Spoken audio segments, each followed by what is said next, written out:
Տիկին Ալեքսանյան երկար ժամանակ կառավարության դիմաց նստածույց եք իրականացնում, նախընտրեմ ներկայացրեք, թե ինչ արդյունքներ ունեք այսօր եւ այսօր էլ այստեղ է գտնվում Ազատության հրապարակում, ինչպես հասկացա, աջակցություն արցախցիների, ինչ առաջարկներով, ինչ աջակցությամբ եք պատրաստ օգնել արցախցիներին։ Բարև ձեզ, շնորհակալ եմ ընձեռված հնարավորության համար։ Մենք կամքով իհարկե արդեն 7 տարի է որ փողոցում ենք։ Առաջին օրը չի, մեզ համար պայքարը դարձել է կենսակերպ, ապրելաձև։ Եվ այդպես է զարմացած եմ մնում, թե մարդիկ ինչպես են կարողանում անտարբեր մնալ մեր համազգային ողբերգությունից։ Արդեն 5 ամիսը լրացավ ոնց որ մենք գերիների վերադարձի պահանջով կառավարության դիմաց ենք։ Սկզբում դա մենք ձեռնարկեցինք կոպին ընդդեմ, բայց կոպի ավարտից հետո դարձրեցինք ոչ ամենօրյա։ Կառավարական նիստերի օրերին ենք լինում։ Ու ինձ այսպես սիրտս ծակող ցավ է պատճառում այն, որ ես չէի պես արտահայտ, բայց մեր դիմացով անցնում է նախիր, անկեղծ եմ ասում, անցնում է նախիր պարզապես, պետքերը չի, եթե նույնիսկ անհետ կորածների, գերիների, թեկոզ այդ հաստատված գերիների, որևէ մեկի մայրը ընդամենը, մեկ անգամ գար այցելեր, մենք իրենցից ոչինչ չենք ուզում, մենք դուրս ենք եկել պայքարի, մերը համազգային է, մերը համամարտկային է, որովհետև այդ գերիները, ես այդքան էլ ճիշտ ասած, համամիտ չեմ նրանց գերի անվանել, որովհետև նրանք պատերազմի դաշտում չեն գերեվարվել, նրանք առևանգվել են, նրանք մատնությամբ են առևանգվել, առաջին իսկ օրը ասել են, բարձրացնեն կախաղան, էլի կրկնելու եմ, որ նրանց առևանգել են այս թուրքի լամուկի խնդրանքով, ուրիշ անուն չկա այստեղ տալու, ես միշտ եմ իրենց անունով կոչում, որովհետև եկել հասել ենք, ինչպես ասում են, ամենավերջին ծայրակետին, արդեն մենք ոչ թե անդունդի մեջ ենք կախված, այլ հիմա պիտի աշխատենք անդունդից դուրս գալ, բայց ախր մեկով, երկուսով, 12-ով չի լինի, ես բազմիցս ասում եմ, ժողովուրդ դու մեղավոր ես, քո տխմար մասան մեղավոր է, որովհետև այն ժամանակ, որ պատերազմի ավարտից հետո էլի մարդիկ գտնվեցին, որոնք սև գառներ էին բերում մորթում, այս թուրքի դրածոյի ոտքերի տակ, սա նշանակում է մեր ազգը ուղղակի երևի այլասերվում է։ Մի անգամ այսպես նստած էինք նստածույցի, մեկ էլ մեր Վահագնը ասաց, ժողովուրդ, որ իշխանափոխություն լինի, ով կասի, ինչից պիտի սկսենք, այսպես իրար ընդմիջելով, մեկը կրթություն է, մեկը գիտություն է, այն մյուսը արդյունաբերություն է, գյուղատնտեսություն է, բոլոր կառույցներն էլ աղավաղված են, բանակը ամենակարևորը բան, ես ձայն չի հանում։ Մի տղա ունենք ասած, Տիկին Ալեքսանյան, ինձ թվում էր, որ դուք առաջինը պիտի կարծիք հայտնեիք։ Ասացի, եթե ինձ այդպիսի բախտ վիճակվի եւ իրավունք տրվի, ես ազգի դնթ հնստուգել կտայի։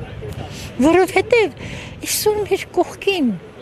հայ անվանումով տարօրինակ կերպարներ են ապրում։ Եթե հայ տղամարդը 60 տարեկան, ասի ես թուրքի հետ ավելի լավ կապրեմ, քան ռուսի էլ չէ, քան ռուսի, պատկերացրեք ինչքան դատարկ է եղել տեղը, որի ինչ հիմարություն ասել են, տեղավորվել է, լցվել է։ Ես թուրքին չեմ մեղադրում, թուրքը իր առաքելությունն է կատարում։ Նրա պապերին չի հաջողվել թուրան ստեղծել, հիմա սրած ժառանգներին հաջողվում է, բայց նրանք մեղավոր են, որ ուզում են մեզ գրավել, որ ուզում են մեզ ոչնչացված տեսնել։ Մենք ենք մեղավորը, որ թույլ ենք տալիս, որ այդ անգետ ազգը, որովհետև մեր իշխանավորը չի մտածում իշխանության համար տառապելու մասին։ Ես ստեղծագործող եմ, իմ հայրենապատում պիեսում Տիգրան Մեծին բնութագրիչ այսպիսի տողեր ունեմ։ տարապանքի բեռը ուսերին առել, արքա է դարել։ Արքան, իշխանությունը, իշխանավորը պիտի իր պատասխանատվության շրջանակներում տարապի ազգի համար։ Զինվորը իր շրջանակում, ուսուցիչը իր շրջանակում, այսօր ուսուցիչներին դարձրել են ամորֆ նյութ։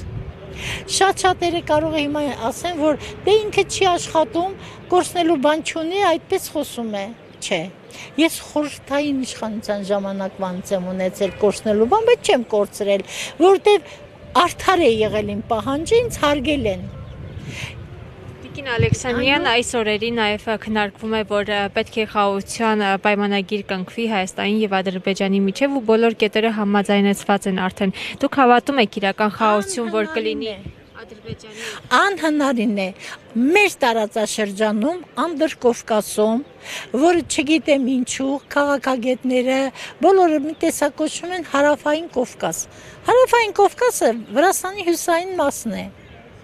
Մենք հարավային Կովկաս չենք, մենք Անդրկովկաս ենք կամ այսր Կովկաս այս կողմի համար։ Այստեղ խաղաղություն կարող է հաստատել միայն եւ միայն հայի պարտադրանքով։ Ուրիշ ոչ մի խաղաղություն հնարավոր չի։ Եթե հիմա սա այսպես խաղաղության թուղթը իբր ձեռք առած, ջուր չտեսած, բոբիկացած տխմարի վիճակով, խաղաղություն, Էրդողանի գիրք է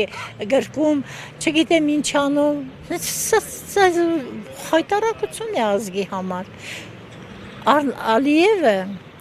կարող է եւ արդեն չասել, մատը չտնգելու ասել, այ հարբեցող ծաղրածու, այլ ուղղակի ասի ռադերի ու կասի նա այդ բանը, կասի, որովհետև երբ որ նա այլևս պետք չլինի Ալիևին ու իր հետապնդած նպատակին, նրան